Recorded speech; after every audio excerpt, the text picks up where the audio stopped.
So, good evening, everyone.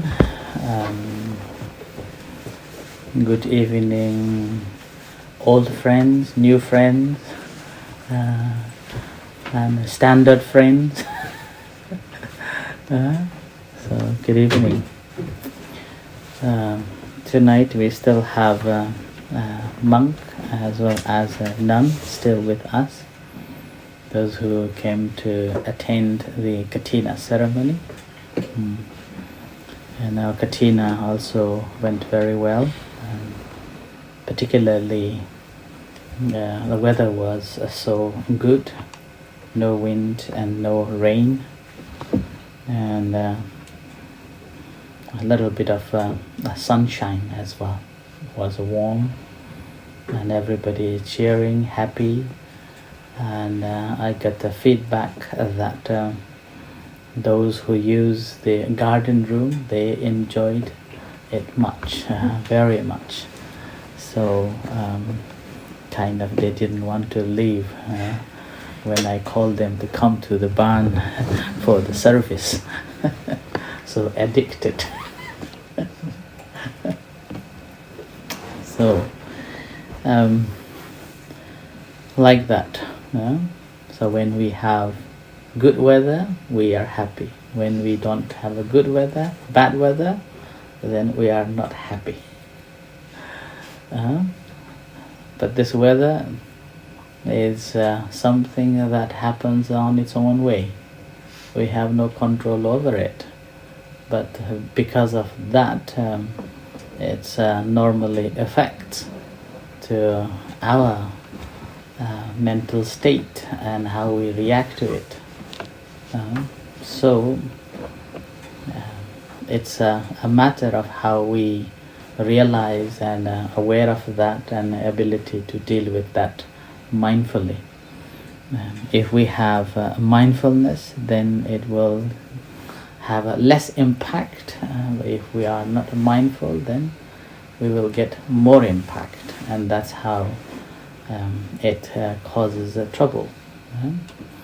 And sometimes when we haven't seen the effect of it, we enjoy, and once the effect comes, then we feel like I should not have done that one, or if I have known this is the result, I would not have touched it. Kind of that sort of things happen. Like a few years ago, because of too many coffees I was taking, I stopped it, and it was so difficult for a whole month, and somehow managed to get by, and then now going back to the same routine. So now again, whenever I feel like a little bit of a headache in the morning, then I will reflect, why am I having this headache? And then normally it reflects, oh, yesterday I didn't have coffee. So it's conditioned again. So and now I'm trying my best to reduce it as much as possible, and hoping that my coffee is something that I can take it whenever I want it, not that I should take it. And without it, I will be troublesome, having a headache, so like that. That's not a good way. So, in a similar way, I remember there was one very bad student, behaving very naughty all the time in the school, and he was given so many notices, and yet he wasn't doing anything. And then he was behaving very badly, and somehow after a couple of years later, he didn't finish his school, but he decided to become a monk. And then all the teachers said, oh, that's very good. Trouble is gone. But the trouble came to the monastery.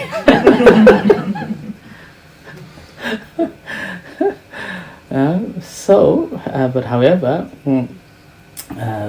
again, with the environment in the temple, gradually he changed his behavior and become kind of a decent monk, but still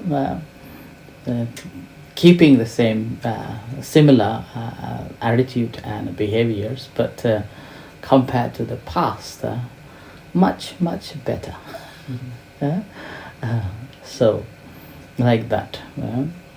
So this is how it happens, that even like normal in our normal life, we spend a lot of time thinking about what I'm going to get, how I'm going to get, how much I'm going to get, like that. Particularly in modern time, we become a slave to the time, when we become kind of a slave to our own work, and we measure with the income that we receive. And if we do not get enough, then what happens? We put the petition, or we want it to be increased, like that. And eventually it's too much, and so what happens? It's too much for me, so I will change the job. That happens. So this is what I'm saying here basically is that when we have spent a lot of time and then we see its effects into the negative ways, and then we realize that that's affecting our physical body, our physical well-being, as well as the mental well-being, then normally we know when to change. And we know how to change. We know how to stop, like that. And then we simply just put it away, and then we look forward to something else to relax or to find ways that makes us happy. So this turning point, how do we realize that turning point? So this turning point is the mark that really changes how we look at the things and how we want to move on to our next step, so that would bring us happiness, both physical well-being as well as mental well-being, and in the meantime we can live a comfortable life too. So it's only possible when we realize this turning point, that it's too much now, it's enough, so I want to change, I want to move on.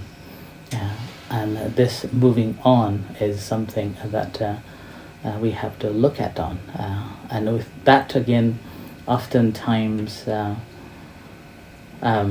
it's something that despite we have known it, because of the conditions, it's so difficult to come out from it. We still have to be in it. It's like the job that you dislike very much, but you can't find another job yet. So you have to be with that. So similarly, we come across with so many other feelings and emotions and experiences that we come across. At that time, we just need to compromise. And that compromise actually is another turning point that keeps us happy in both ways and not torturing ourselves. So that's why when we do in that way, what's happening is, although the job that I am doing is not good and I'm not happy with that, but seeing the effect of it, that this is actually helping me into certain states. So with that, then we can move on to the happy and comfortable kind of working together, working for our own happiness. And this requires a lot of meditation, so kind of a mindfulness as well, which Buddha often use it as try to be mindful in every moment of every thoughts and feelings that's taking place. So if we can maintain our awareness into this situation, and then whatever we are seeing it, whatever we are experiencing it, then it really brings the happiness. Oftentimes what happens that we meditate, or when we are meditating, we focus on something so strictly that we are stuck on it, and then if something happens, something changes, and then we feel unhappy. Whereas the practice of a meditation is not just to getting this state of a calmness or a peace, or just staying in one state, but ability to improve into the wisdom, so that we can deal with that. That's why the Buddha's instruction here in the practice of a meditation is that first of all, find sometimes a solitude for yourself, or break away from all the hustles and bustles or troubles, and just leave yourself alone and spend some time to yourself and watching the body and your feelings and emotions. And then the second is that you have to have enough information about how to be staying in this solitude. And because when we are living in a solitude, the less the noise or the distractions are, the more the troubles occurs in our mind. So we will become a more chatter, there will be more information chatting there takes place. So in that case, we got to be very mindful of that how to deal with that. And then this dealing, aware of these, when we are dealing with that, what happens next is that after we have fully understood, it just drops away. So that enough information is needed to practice as well. And not only the enough information is there, but also we have to have a clear instruction that how to use it. It's like we have a tool to practice, so we have to know how to use those tools properly, so that we can get the proper benefit from it. So these are, when we talk about the tools, then it is, rather than thinking of the outside, we've got to be coming back to our own self, body and mind and feelings and emotions. So starting off with the awareness of the body, which start from the breath, and then gradually moving on to this feelings and mental states, our mind. And here again, when we know this, that the breath or this body actually what it is, and we realize that this should not be too attached to it. We should not be attached to it either. And especially the emotions and feelings, we should not be attached to it either. And when we are practicing, gradually the physical body and whatever sensations or whatever feelings or whatever concepts or perceptions we have onto these feelings, it drops away. And then a feeling, and then a feelings, and then mind itself as well. The moment when we able to recognize this true nature of this mind, what happens that whatever is making and causing or taking its place in that moment, it just happens, this is happening, okay, it just drops. Right? So that's how we will be able to drop that off, and we will be free from any troublesomes, and there will be no trouble with any other things that coming across with us. And then in the life, whatever trouble comes, we will be able to deal with that peacefully. And that's how the meditation will bring more benefit for us too. So I offer this as a reflection for tonight, and let's practice meditation.